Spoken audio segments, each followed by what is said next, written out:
शेतजमिनीच्या वादातून युवकाचा कुऱ्हाडीने वार करून आणि लोखंडी पाईपने मारहाण करून निर्घृण खून केल्याप्रकरणी जिल्हा आणि सत्र न्यायाधीश S.R. पडवळ यांनी 2 भावांना जन्मठेप आणि दंडाची शिक्षा ठोठावली। ज्ञानेश्वर पंडित डांगे वय वर्ष 21 आणि संतोष पंडित डांगे वय वर्ष 23 दोघे राहणार कोळे शिवार डफळापूर तालुका जत अशी आरोपींची नावे आहेत आणि ही घटना दिनांक 26 जुलै 2019 रोजी डफळापूर येथील काळे शिवार येथे घडली होती। यामध्ये सागर बाळासाहेब डांगे वय वर्ष 25 राहणार काळे शिवार डफळापूर याचा खून करण्यात आलेला होता। या खटल्याची हकीकत अशी की मृत सागर डांगे आणि आरोपी ज्ञानेश्वर आणि संतोष डांगे यांच्यात शेतजमिनीच्या कारणावरून वाद होता।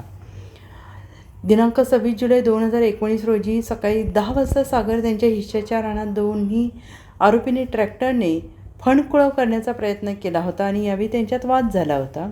दुपारी 2च्या सुमारास पुन्हा बाजरीच्या पिकात ट्रॅक्टर घेऊन नांगरण्यात आला असता त्याला सागर आणि त्यांच्या कुटुंबियांनी विरोध केला। यावेळी झालेल्या वादावादीतून आरोपी ज्ञानेश्वर याने सागर यांच्या डोक्यात कुऱ्हाडीने वार केला आणि त्यानंतर संतोष याने लोखंडी पाईपने सागर याला मारहाण केली।